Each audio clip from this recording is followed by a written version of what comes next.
How you doing? I hope you're doing well. I think it's fair to say that I am a fan of James Francis Gunn. I've made multiple videos about the man, almost jumped off Thanos' cliff when he got cancelled, and was revived by the blood of the mouse when he was rehired. Can you believe they fired James Gunn? Like, that actually happened, man. Now Disney is acting like they love James, always have, always will. Best wishes, you're a part of the family. We would never kick you off a billion-dollar franchise that you created, you breathed life, breathed your own pain and soul into. Crazy shit, man. This is the worst timeline, a timeline where I'm still making MCU videos. It will never stop. Superhero fatigue may come and go, but the endless commentary on the endless content will never cease. Half these reviews could be written by an AI, just like half the movies will soon be. I should be done making MCU videos. I've beat the already broken horse. I hate animal abuse, except for when it's Mickey Mouse. But here's the thing. Guardians of the Galaxy Volume 3 is not an MCU movie. At least in my mind. Call me pretentious, call me a hack, but to me, Guardians of the Galaxy Volume 3 is leaps and bounds above the current schlock. If Guardians of the Galaxy Volume 3 were an MCU movie, it is probably my favorite MCU movie. But Guardians of the Galaxy Volume 3 is most importantly the most James Gunn movie. Guardians of the Galaxy Volume 3 is the best James Gunn movie. It's something special, man, and to call it another entry in a phase, fungus, connected, congenial universe is to do the film a grand disservice. I want to talk to you about it, scream about it with you. But before we get into it, I want to give a brief thanks to today's sponsor, Temu. Temu is an online marketplace with super competitive prices on everyday items. There's something on here for everyone, man. Temu is having a massive site-wide spring sale. If you head to Temu.com right now, you'll find deals up to 90% off. But wait, there's more. Temu is giving my subscribers an additional 30% off to any new user with the code DEAL5732. Temu has so much cool shit, dude. Look at this Groot. He's half off right now. I need him. Or this dope Batman keychain you can get for $1. But the greatest deal I've spotted on Temu has got to be the Nintendo Switch OLED model with HK charger. If you're fine with using a charging adapter, you can score the Switch on Temu with the coupon I mentioned for just $239. That's a savings of $110 compared to Amazon's prices. My serotonin spikes and my will to live grows stronger when I see the kind of savings they offer. Temu offers free shipping and free returns with 90 days on all orders. Check out Temu or download the app, and don't forget to use my code DEAL5732 for 30% off. Thanks Temu for sponsoring today's video, and thank you guys.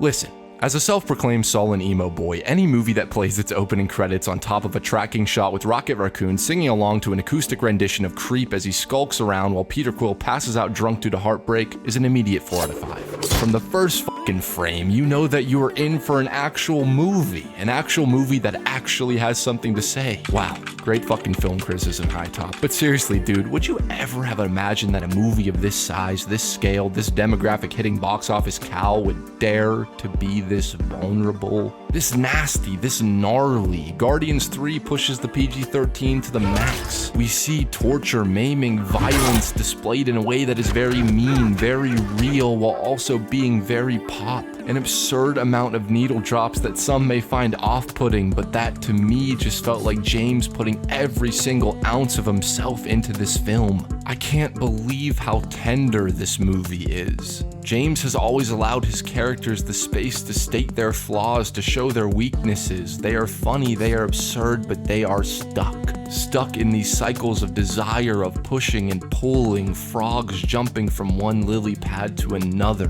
Throughout his trilogy, we see them grow, regress, grow again. We are not binary in our change. Character arcs, miraculous changes, and spurts of development don't happen in the real world. Which is why, above any of these marvelously flawed characters, the Guardians have always felt the most real. They will never ever be perfect people, but who gives a shit about perfect people? Guardians 3 has texture, man, sets, extras, makeup, design, craftsmanship, the things that have been missing from Phase 4 made Phase 4 feel like the ever-nagging, growing, mutating tumor. Man, if we want to talk about this not being an MCU movie, it's because, more than anything, it doesn't look or sound or move like one. James Gunn, being the gun he is, in an act of infinite bravery, dared to ask, should the most expensive movies on Earth actually look expensive? Because holy shit, holy spacefaring shit, I cannot believe I'm saying this off the back of Quantumania and that egregious excuse for a Thor movie, but an hour in, maybe less than an hour in actually, I was convinced this thing had blown every last cent of its $250 million budget. The sheer scale and scope it covered in 60 minutes is second only to Star Wars. Hell, it might have superseded it.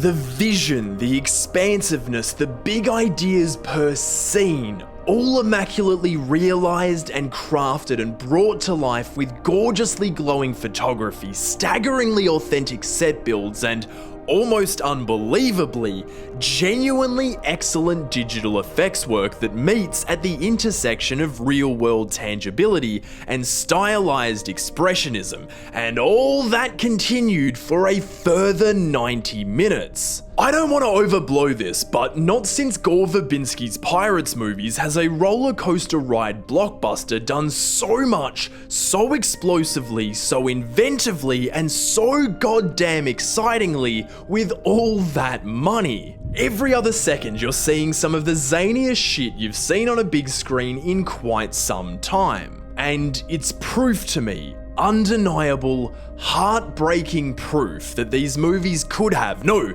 should have, always looked this good, always sounded this good, just overflowing with brilliantly orchestrated spectacle, in action, in fantasy, in sci-fi adventure, and more than all that, in emotion, frame after soul-searing frame. Thanks, Bailey, and very well said, my friend. There's such a difference on display in every moment, every choice. James Gunn has always gone against the grain in that sense. He doesn't break the mold of what we expect from a Marvel film, comedy, seeing our companions, our friends again, going on a ride with them through the galaxy. But the difference is so tangible. Jokes actually land here because James is not changing the characters, his characters, to suit a gag, to land a punchline.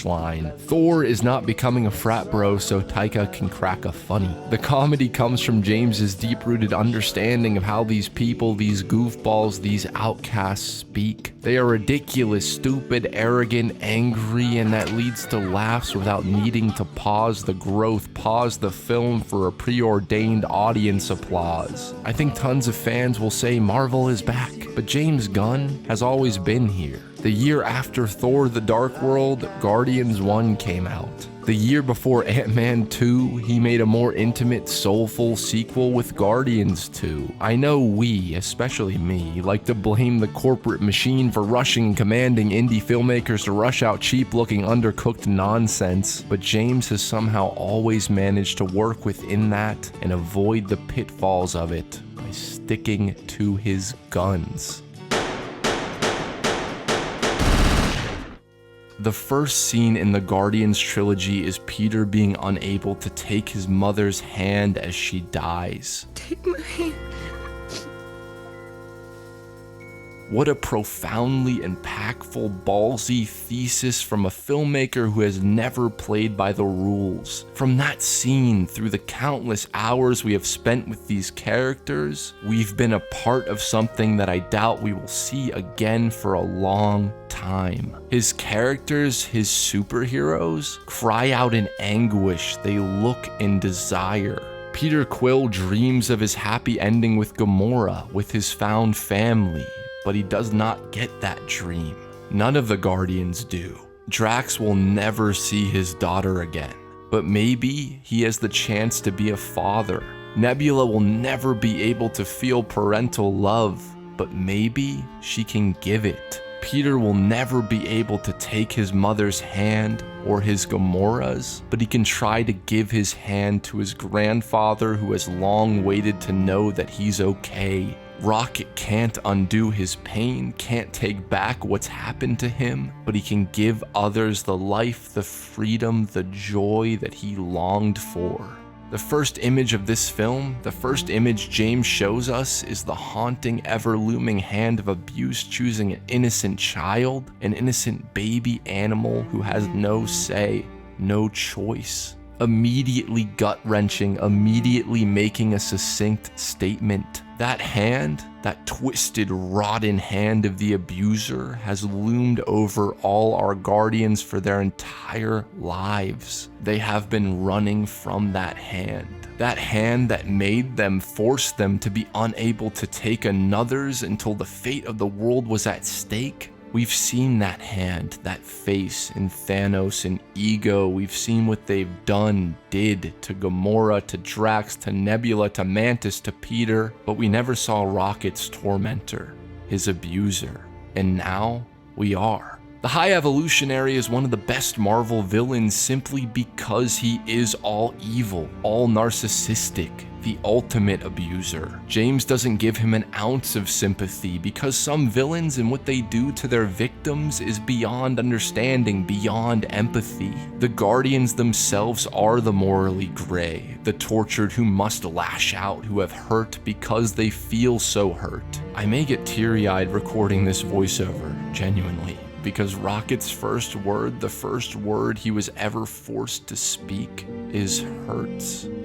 Jesus Christ, man. James is so unbelievably in sync with his characters, with his story. He is operating at a level of love that is unseen in most of these big blockbusters. I don't know how he does it, man. Makes a crowd-pleasing, action-packed concert, but still manages to have his hand on the pulse of our pain. The entire Guardians trilogy is the story of the hurt. This final entry, this swan song, is a love letter to the abused, a fractured reflection, a recollection that is at times very difficult to look at. We don't want to see the innocent suffer. We don't want to watch our heroes crippled by pain and longing, but we can relate to that. We can understand that, see ourselves in that, even if we don't want to be reminded of our capacity for cruelty. But it's also a tender hug, a dance, a joyous eruption of emotion that celebrates our differences, our isolation, our sorrow. Any filmmaker, any superhero movie, any blockbuster that has the courage to tell you that, to scream that at you, is worthy of recognition. Will James Gunn's story go down as one of the best genre trilogies? Probably not. Should it? I 100% believe so.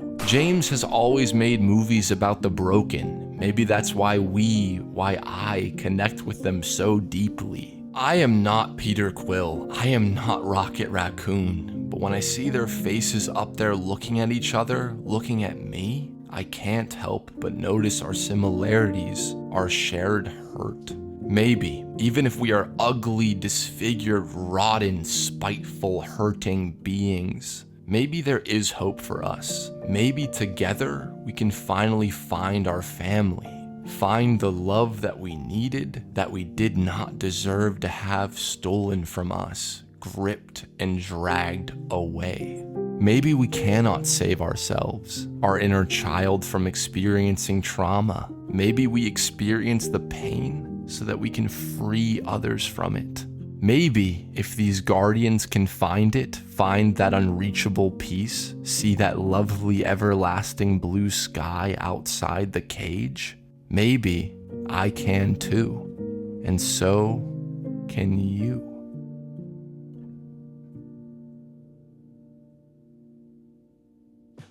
Hey guys, thank you so much for watching. Please let me know what you thought of Guardians 3 down below in the comments. Is that what YouTubers say? What the fuck? What am I?